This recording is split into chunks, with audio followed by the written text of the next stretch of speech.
Welcome to our deep dive into legendary copywriting techniques. You were looking for the principles behind persuasive copy. And just as importantly, some compelling examples to bring those principles to life. We've got 3 books packed with secrets from copywriting legends ready to go. It's David Ogilvy, Eugene Schwartz, and Gary Halbert, all condensed, so you get the good stuff without drowning in details. It's fascinating how these copywriting legends, even though they were writing decades ago, really understood what makes people tick, and their insights are just as relevant today, even in our digital age. Okay, so let's get into it. How did these legendary copywriters approach their work? Because it seems like a lot of people think it's just about being clever with words, but it's got to be more than that, right? Absolutely. It's much more about understanding human psychology. David Ogilvy famously said, "The consumer isn't a moron, she's your wife." He was all about treating the audience with respect and understanding their needs and desires. So not just writing to some faceless mass, but to a real person. That makes sense. But how did the other copywriters approach their craft? Were they all on the same page?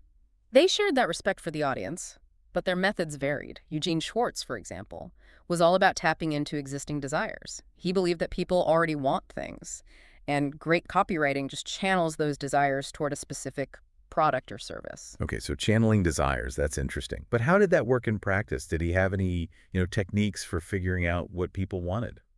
He was incredibly thorough in his research. Schwartz would immerse himself in the world of his target audience, reading everything he could find about the product, the market, and most importantly, the customer. He'd pore over customer letters, testimonials, even complaints, looking for patterns in their wants, needs, and aspirations. So like a detective, piecing together clues, that makes sense. But what about Gary Halbert? He was known for being pretty unconventional. How did he fit into all of this? Halbert had a completely different approach. He called it the starving crowd. Instead of focusing on existing desires, he'd look for a market that desperately needed a solution, an audience practically begging for what he was offering. So finding a group of people with a problem that really needed solving. But how did he actually find those starving crowds? Did he just have some magical intuition? He was strategic and research-driven. Halbert would meticulously study market trends, analyze demographics, and identify gaps where demand far outstripped supply.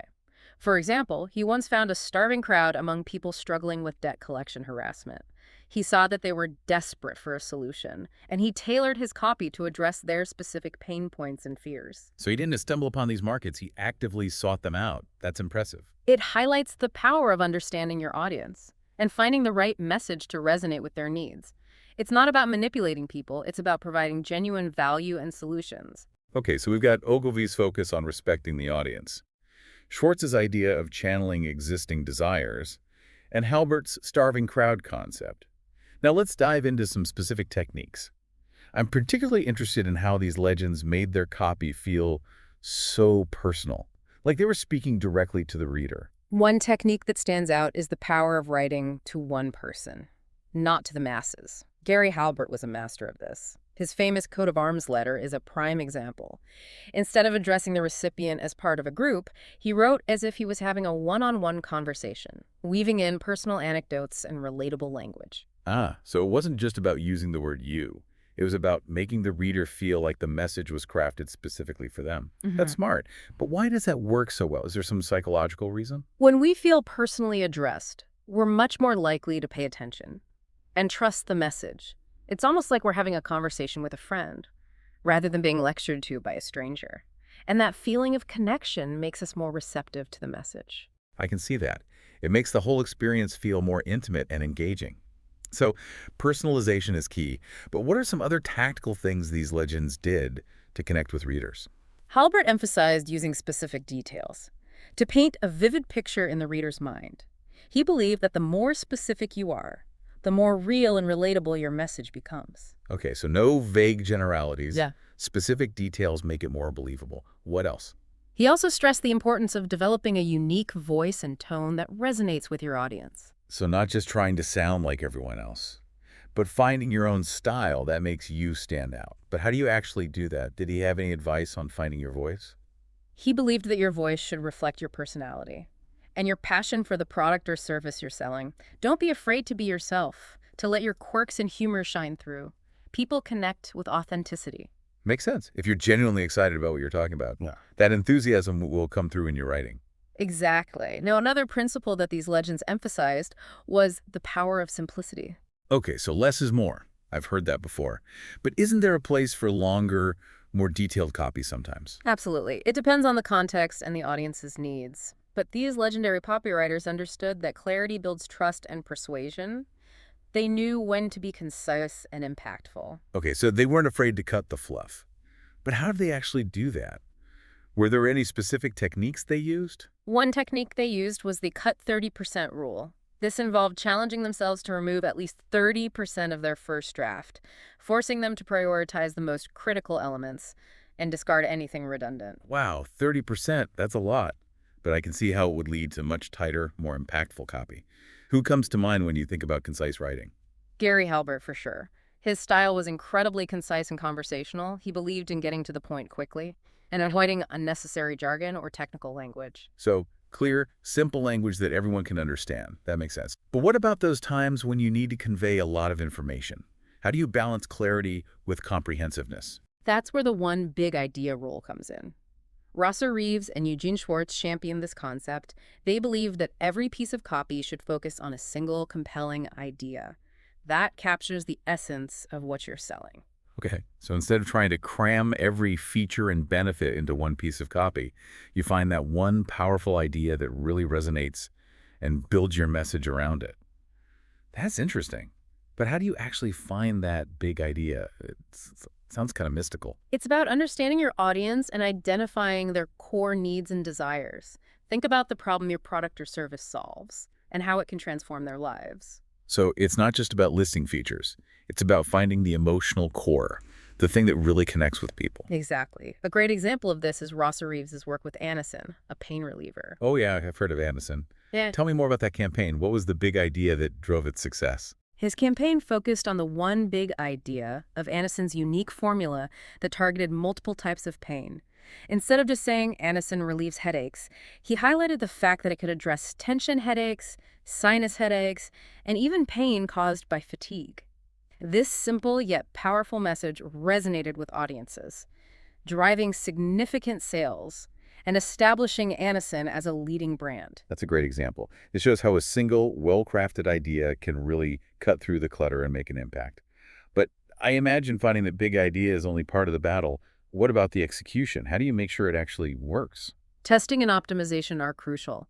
You need to experiment with different variations of your idea, see how they perform with your audience, and refine your messaging based on the data. Don't be afraid to tweak your headlines, your calls to action, and even your core messaging until you find what resonates best with your target market. Right, so it's not a set it and forget it kind of thing. You need to be constantly analyzing and refining to make sure your message is hitting the mark. Exactly.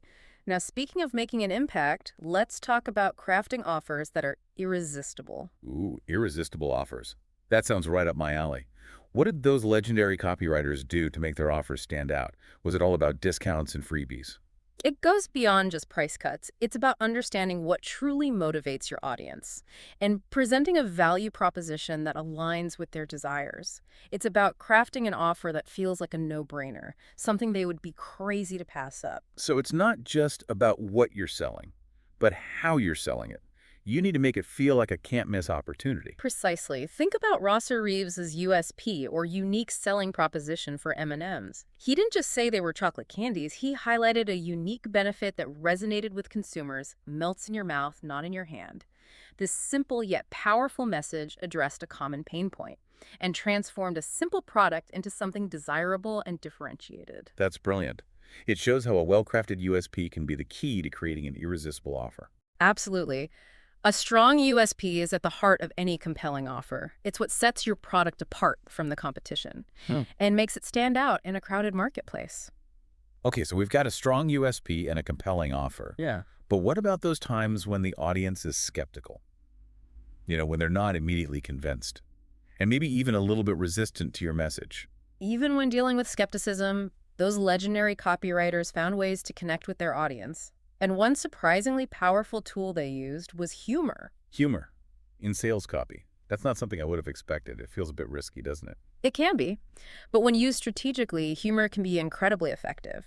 Bill Bernbach, the creative genius behind some of the most iconic ad campaigns, was a firm believer in the power of humor. He famously said, "Advertising should entertain and endear brands to audiences." Okay, so not just trying to be funny for the sake of being funny, but using humor to build a connection with the audience. But were there any specific ways he used humor effectively? Do you have any examples? Think about the iconic Volkswagen Think Small campaign. It ran during a time when big, flashy American cars were all the rage. Instead of trying to compete head-on, Bernbach used self-deprecating humor to highlight the Beatles' small size as a positive.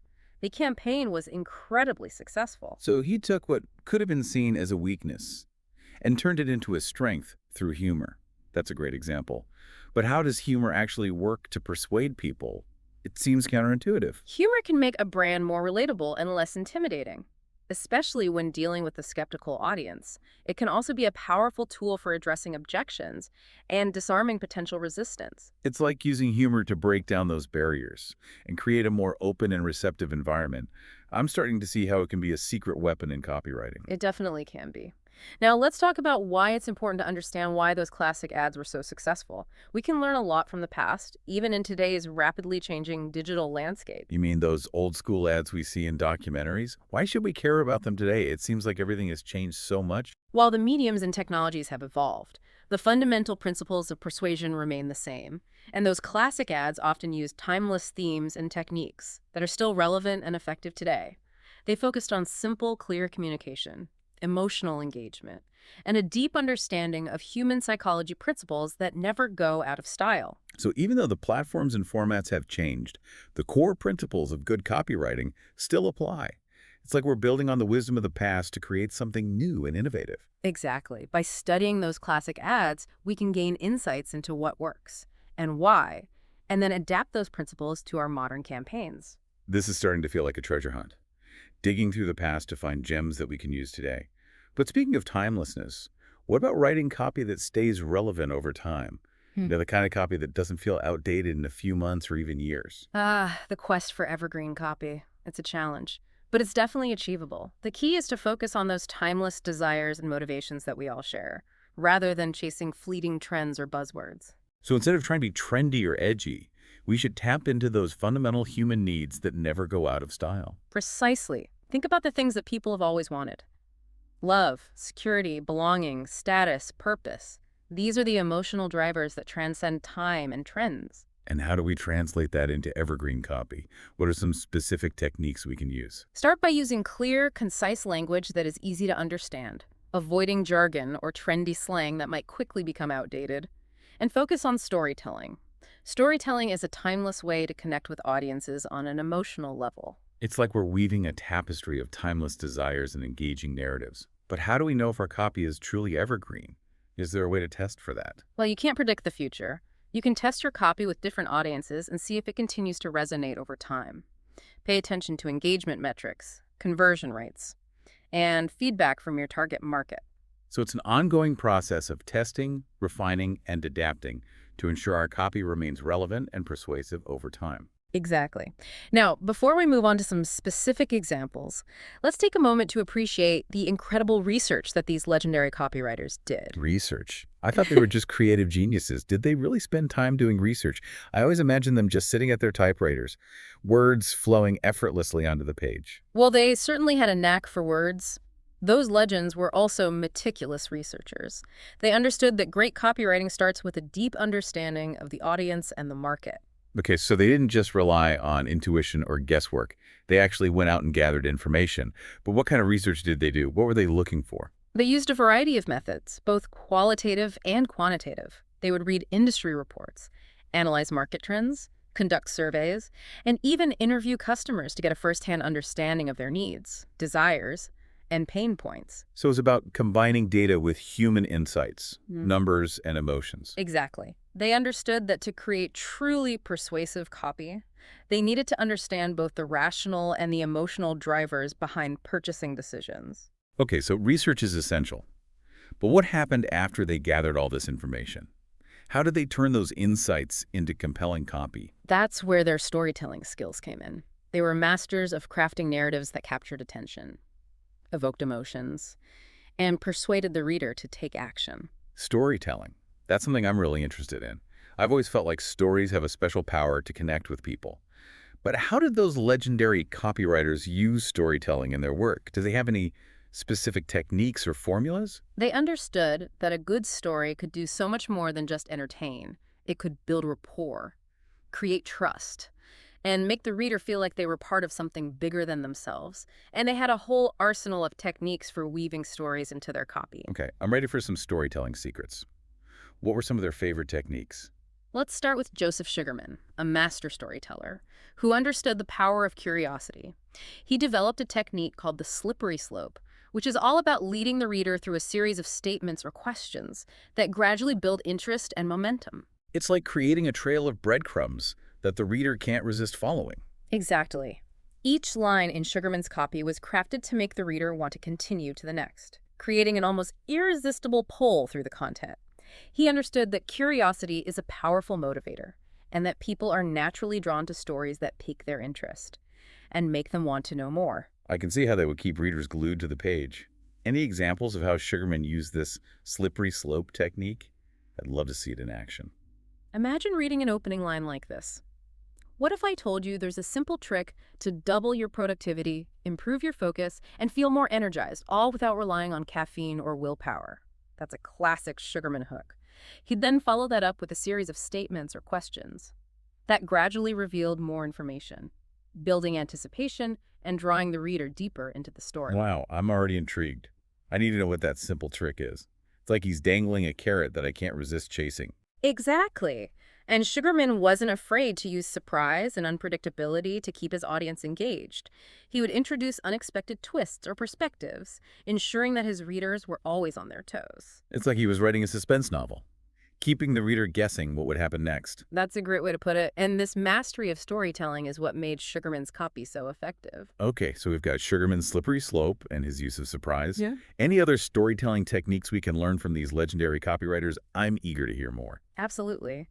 Let's talk about John Makepeace, another master storyteller who believed in the power of crafting dual-purpose stories. Dual-purpose stories. What's that all about? Makepeace believed that a good story could achieve two goals simultaneously: engage the reader emotionally and persuade them logically.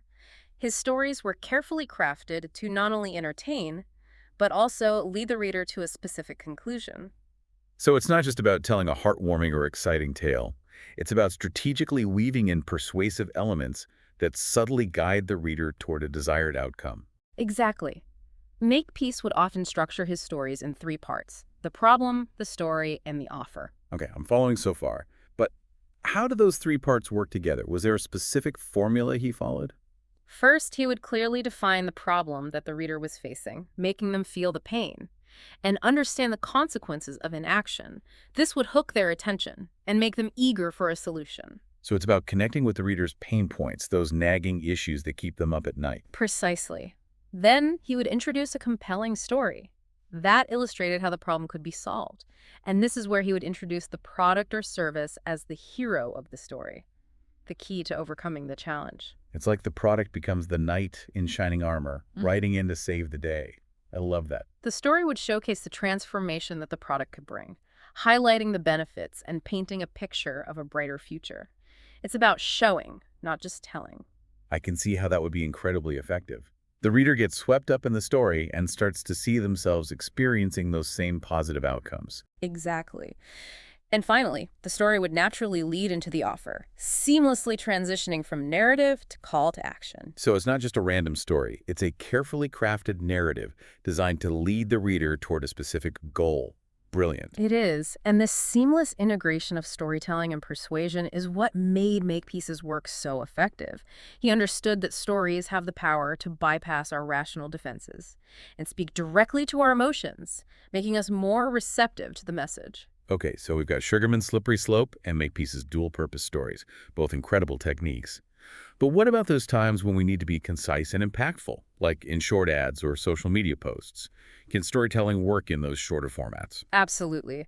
That's where the art of weaving micro-stories into your copy comes in. Think of it as distilling the essence of a story into a few compelling sentences. Micro stories. Is that like those bite-sized narratives we see on Instagram and TikTok? Those quick hits of emotion and intrigue? Exactly. Microstories are those brief, impactful narratives that you can sprinkle throughout your copy to enhance engagement and persuasion, even when you don't have a lot of space to work with. I can see how that would work. A well-placed anecdote or case study can really break up the monotony of facts and figures and inject some much-needed personality into a message. Do you have any examples of how we could use micro-stories effectively? Think about those quick anecdotes that illustrate a key benefit, or highlight a specific customer's success story, or imagine those aha moments that showcase how your product solves a particular problem. Right. It's about finding those small but powerful moments that create a connection and make the reader feel something. Exactly. Even in short formats, those snippets of storytelling can make a big difference. Now, let's be honest. Some products or features can be, well, a bit boring. How did those legendary copywriters manage to turn everyday details into something captivating? Did they just have some magical ability to make anything sound interesting? They were masters of language and persuasion. They knew how to transform the ordinary into the extraordinary, not by exaggerating or lying, but by finding those unique angles and presenting them in a way that captured the reader's imagination. Okay, that makes sense. It's not about making stuff up. It's about highlighting those hidden gems of value that might otherwise go unnoticed. Did they have any specific techniques for achieving this? One technique they used was the art of embellishment, which involves taking those seemingly mundane details and presenting them in a way that emphasizes their significance and makes them feel special. So not just stating facts, but painting a vivid picture that brings those details to life. Do you have any examples of how they used embellishment? Imagine you're selling a simple pen. Instead of just talking about its ink capacity or writing smoothness, you could talk about the craftsmanship that went into its creation, the history of the brand, or the impact that a simple pen can have on the world. Right, you're not just selling a pen, you're selling a story, an experience, a piece of history. Exactly. It's about transforming the ordinary into something extraordinary through the power of words. Okay, embellishment is a great technique. What other tricks did those legendary copywriters have up their sleeves for making the mundane feel magical? They were masters of perspective, understanding that the viewpoint from which a story is told can completely change its impact. So instead of just listing features and benefits in a dry and technical way, they would find a fresh angle that made the product relatable and engaging. Exactly. They would often step into the shoes of the customer and tell the story from their point of view, highlighting the benefits and experiences that the product could bring. It's about making the reader the hero of the story. Okay, I'm starting to see how this works. Got any examples of how they used perspective to transform those everyday details into something more compelling? Imagine you're selling a vacuum cleaner. Instead of just focusing on its suction power or attachments, you could tell the story of a busy mom who finally has time to relax because her new vacuum cleaner makes cleaning so effortless. Oh, that's good. It's not just about the vacuum cleaner itself. It's about the promise of more free time and a happier life. You're selling a solution to a problem, not just a product. Exactly, and that's what those legendary copywriters were so good at, tapping into those emotional connections that drive purchasing decisions. Now let's talk about persuasion, the art of influencing people's decisions. These legendary copywriters weren't just great storytellers, they were masters of getting people to say yes. What were some of their secret techniques? They understood that persuasion is both an art and a science, and they had a whole arsenal of psychological triggers and linguistic techniques to subtly influence the reader's perception and decision-making. Okay, spill the secrets. I'm all ears. What were some of their favorite persuasion techniques? One technique that's incredibly powerful is the use of suggestion and ambiguity. Instead of making bold claims or being overly direct, they would subtly guide the reader towards a conclusion, allowing them to feel like they've arrived at the decision on their own. So it's about planting those seeds of thought in the reader's mind without being pushy or manipulative. Exactly. It's about respecting the reader's intelligence and giving them the space to make their own choices, even if you're subtly influencing those choices behind the scenes. I can see how that would be effective. No one likes to feel like they're being pressured or tricked into buying something. Do you have any examples of how those legendary copywriters use suggestion and ambiguity? Imagine reading a line like this. As you imagine yourself enjoying the comfort and luxury of this car, you might start to realize that it's more than just a vehicle, it's an investment in your happiness. See how it's not directly saying, buy this car? It's painting a picture and letting the reader connect the dots. Oh, that's good. It's subtle but powerful. And the ambiguity leaves room for the reader to fill in the blanks with their own desires and aspirations. Exactly. It's about inviting the reader to participate in the persuasive process, making them feel like they're in control, even if you're subtly guiding them toward a specific outcome. Okay, suggestion and ambiguity are fascinating. What other secret selling techniques did those legends use? I'm ready for more. Another classic technique is the assumptive close, which operates on the principle of assuming the sale, subtly guiding the reader to a conclusion where the only logical step is to take action. So instead of asking, would you like to buy this? You're assuming they already want it and making it easy for them to take the next step. Exactly. It's about using language that implies the sale is already a done deal. Okay, I can see how that would work.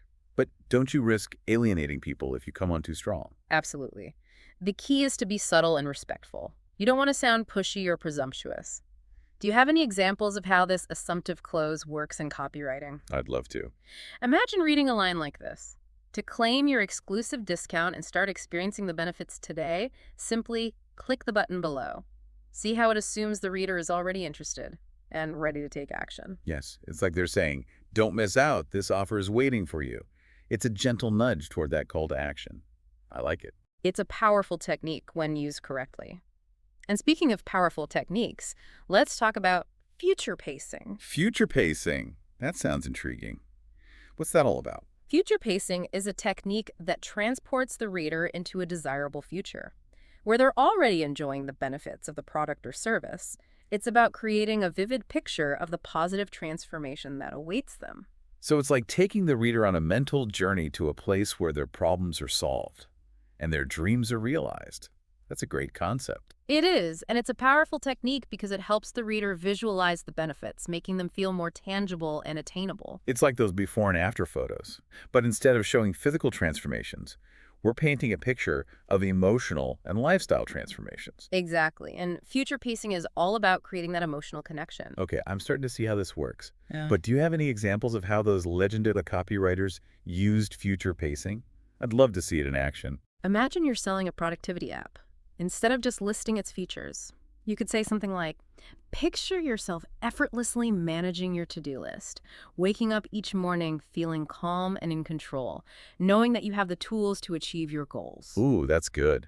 I can already feel the stress melting away. It's so much more compelling than just saying, this app helps you manage your to-do list. Right.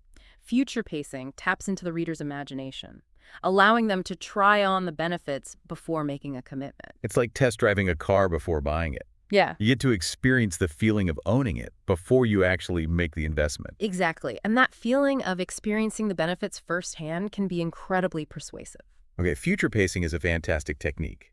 What other psychological triggers did those legendary copywriters use to influence their readers? This is all so fascinating. Let's talk about NLP, or neuro-linguistic programming. Now, it might sound complicated, but it's essentially about understanding and using the language of the mind to influence behavior. So it's like using words as a secret code to unlock the reader's subconscious desires. That's a great way to put it.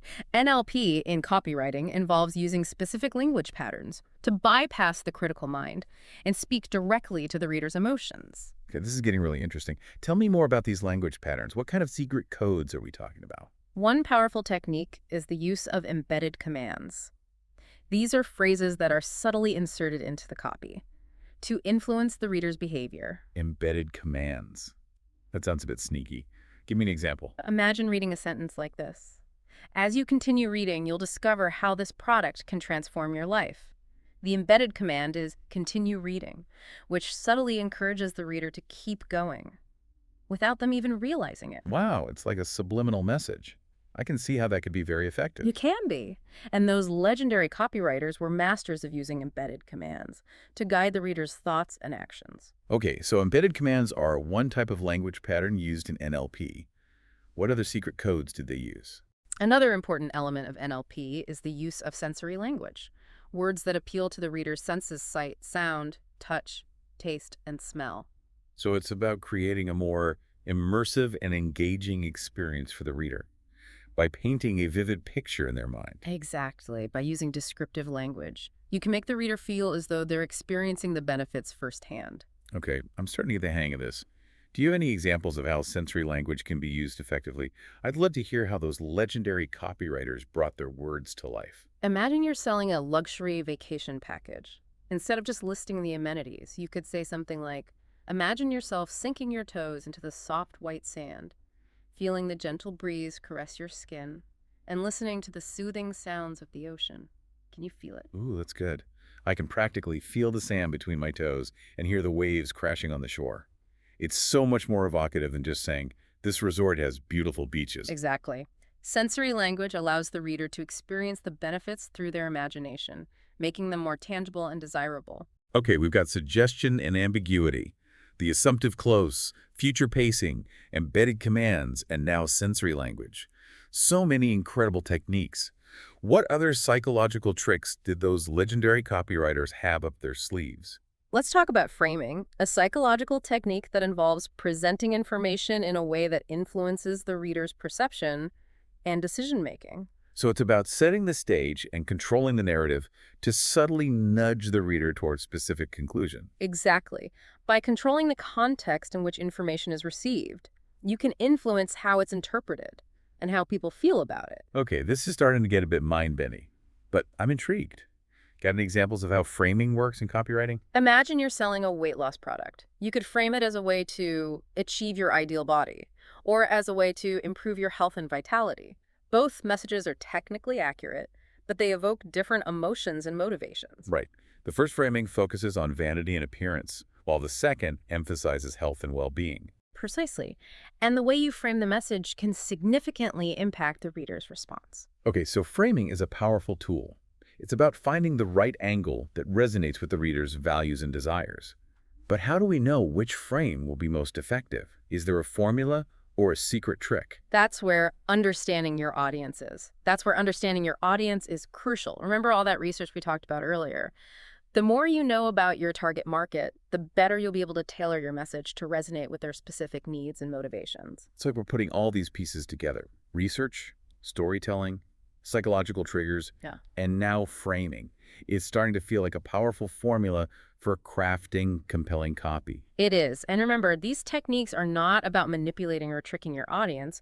They're about understanding what motivates people and presenting your message in a way that genuinely connects with their desires and aspirations. So it's about ethical persuasion, using these techniques for good, not evil. Exactly. These techniques can be incredibly powerful when used responsibly and authentically. Now let's talk about proof.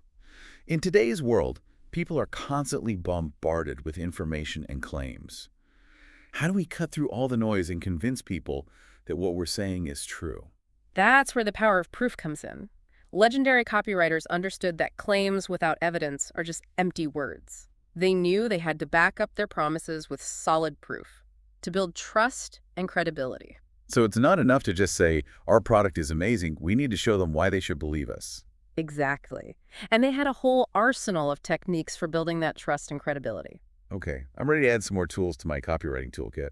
What were some of their favorite proof techniques? One incredibly effective technique is using social proof, which taps into the psychological principle that people are more likely to do something if they see others doing it. It's like that feeling of FOMO, fear of missing out. If everyone else is doing it, it must be good. So how did those legendary copywriters leverage that in their work? They were masters at using testimonials, reviews, and case studies to show, not just tell, potential customers how their product had helped others. John Caples, a legendary copywriter known for his direct response mastery, was a big believer in the power of social proof. He knew that seeing real people rave about a product could be incredibly persuasive. So it's not just about bragging about your product. It's about letting satisfied customers do the talking for you. Precisely. And there are so many ways to incorporate social proof into your copy. Like what? Give me some examples. You can feature quotes from happy customers, showcase impressive statistics or data points that support your claims, or even highlight positive media coverage. Right. So it's about using real-world evidence to back up your claims and make your product more credible and appealing. Exactly. Now, what about those times when you're dealing with a really skeptical audience? People who need even more convincing. Yeah. Those tough nuts to crack. How do those legendary copywriters handle those hyper-skeptical folks? Do they have any special techniques for winning them over? They used a technique called pre-objection handling, which is a brilliant strategy for addressing potential concerns before they even arise. Pre-objection handling. That sounds pretty proactive. Tell me more. It's about anticipating the reader's doubts and addressing them directly within the copy. By acknowledging potential concerns head-on, you can prevent skepticism from taking root and build trust right from the start. So it's like disarming a bomb before it explodes. You're diffusing those objections before they have a chance to blow up the entire sale. That's a great analogy. Victor Schwab, a master of direct response advertising, was a big proponent of this technique. He knew that people are often hesitant to make decisions because they're afraid of making the wrong choice. It's like that fear of buyer's remorse, right? No one wants to feel like they've wasted their money or made a mistake. Exactly. And Schwab knew that by addressing those fears up front, he could reduce the perceived risk and make the reader feel more confident about taking action. Okay, so it's about anticipating those doubts and addressing them before they become major roadblocks. I like that. But how did Schwab actually pre-handle those objections in his copy? Do you have any examples? He would often use phrases like, "you might be thinking," or "I know what you're probably wondering," to acknowledge potential doubts and show empathy.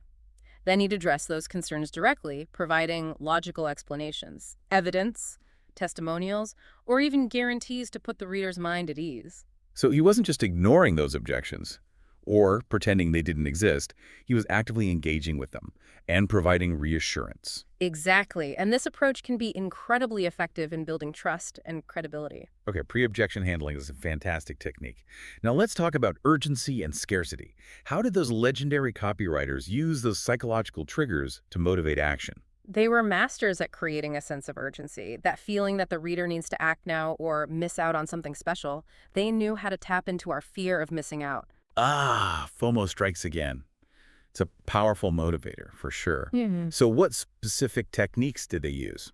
They'd often use phrases like limited quantities available, offer expires soon, or don't miss this once-in-a-lifetime opportunity to emphasize the limited time nature of the offer. Right, it makes you feel like you need to jump on it before it's gone. Yeah. But is there a risk of going overboard with that? Seems like you would easily come across as too pushy or desperate. Absolutely. It's all about finding the right balance. You want to create a sense of agency without resorting to hyper manipulation. The key is to be genuine and authentic in your messaging. So it's not about creating a false sense of scarcity. It's about highlighting genuine limitations or time-sensitive opportunities. Exactly. And those legendary copywriters understood that trust is essential. They knew that if they abused these techniques, they would lose their audience's respect. It makes sense. It's about building relationships, not just making a quick sale. Now, even with the best copywriting, you're bound to encounter some objections. How did those legendary copywriters handle objections and turn skeptics into believers? It must have taken some serious persuasive skills. Yeah, dealing with objections can be tough.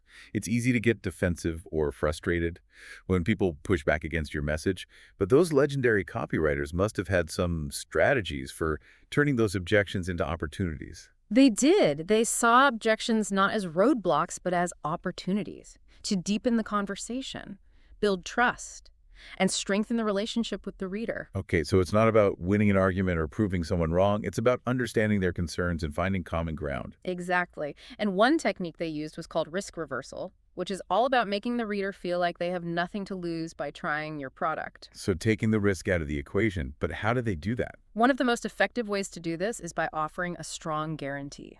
Like a money-back guarantee. Yeah. If you're not happy, we'll refund your money. Exactly. Guarantees can be incredibly powerful because they reduce the perceived risk of making a purchase. It's like they're saying, we're so confident in our product that we're willing to stand behind it 100%.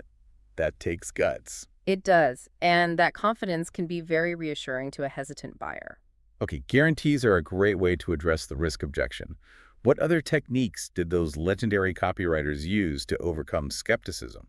They were also masters of reframing, which involves changing the context in which information is perceived to turn objections into selling points. So it's about taking a negative perception and flipping it on its head, turning that frown upside down. Exactly. It's about highlighting the positive attributes or benefits that might be overlooked or misinterpreted. Okay, I'm intrigued. Give me some examples of how they used reframing to turn those objections into advantages. Imagine you're selling a product that is perceived as expensive. Instead of focusing on the price, you could reframe it by emphasizing the value it provides, or the long-term savings it offers. So instead of saying, this product costs $100, you might say, Yeah. this product will save you $500 in the long run.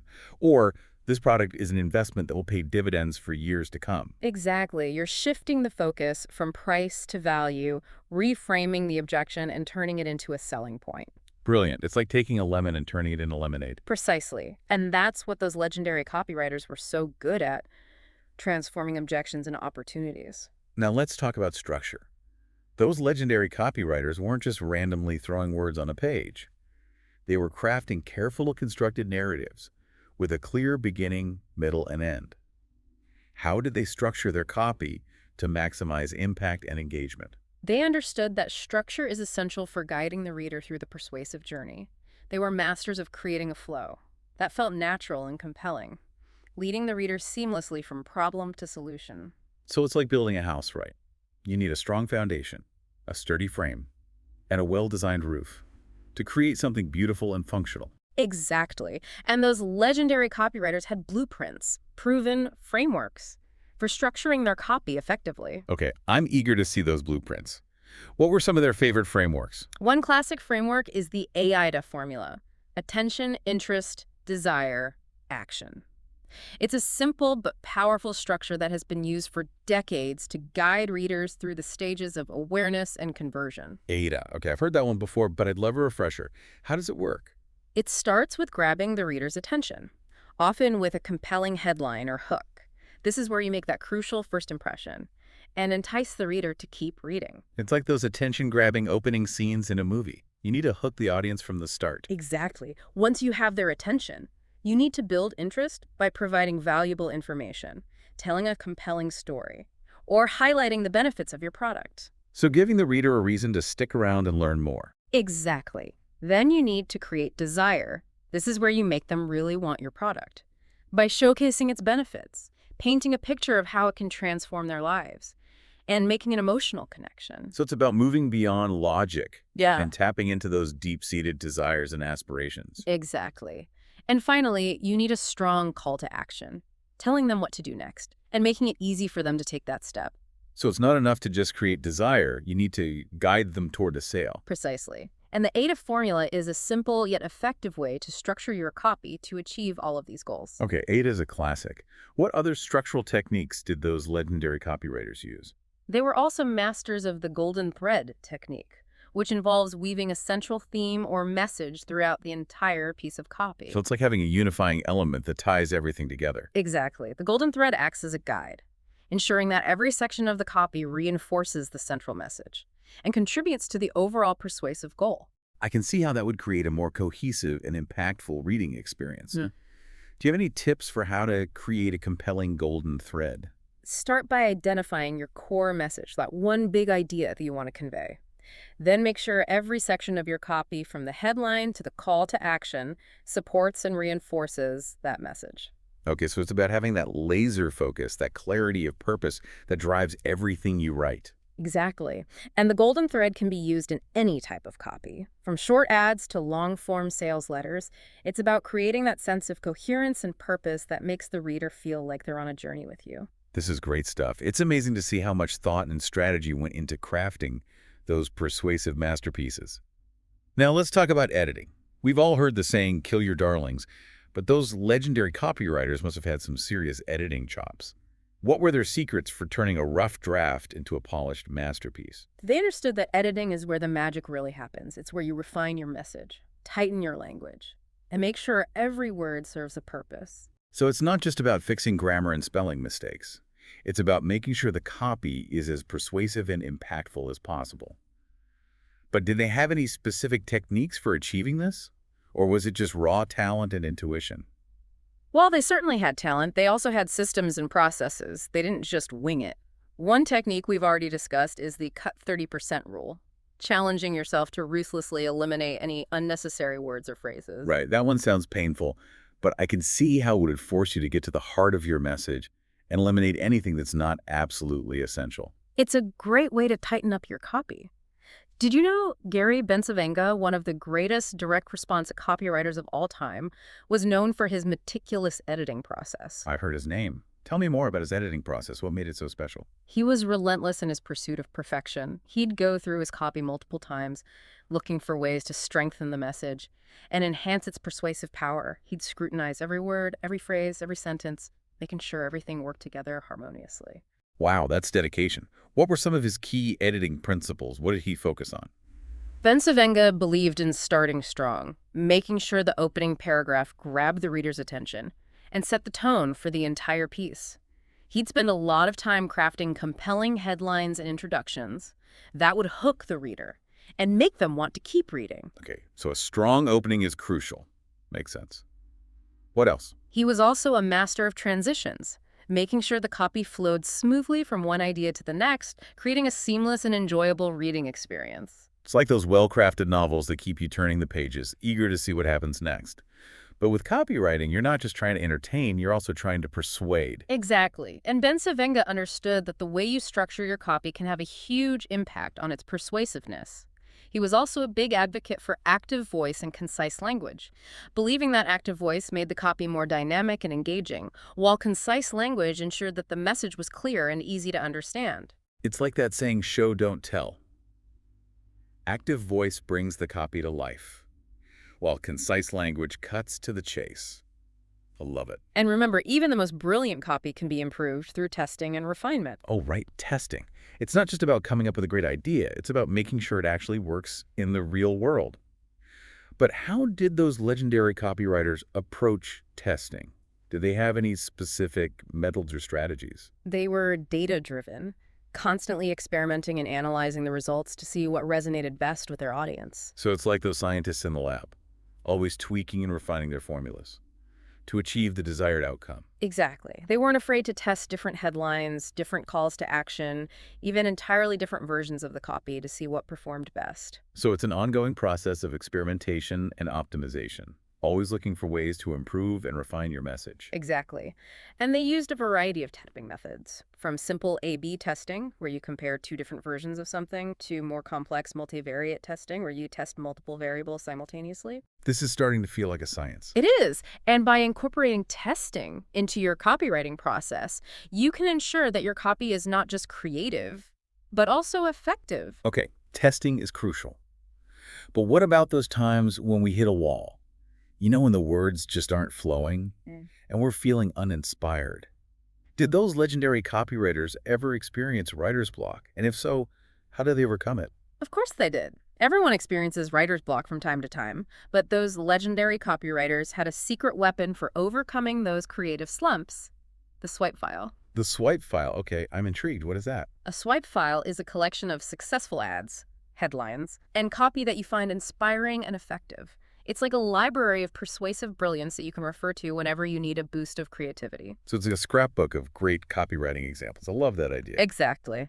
And those legendary copywriters were avid collectors of swipe files. They would clip out ads from magazines, save sales letters, and even jot down notes on headlines that caught their attention. It's like they were creating their own personal libraries of persuasive inspiration. What a great way to stay motivated and learn from the best. It is. And the beauty of a swipe file is that it's constantly evolving.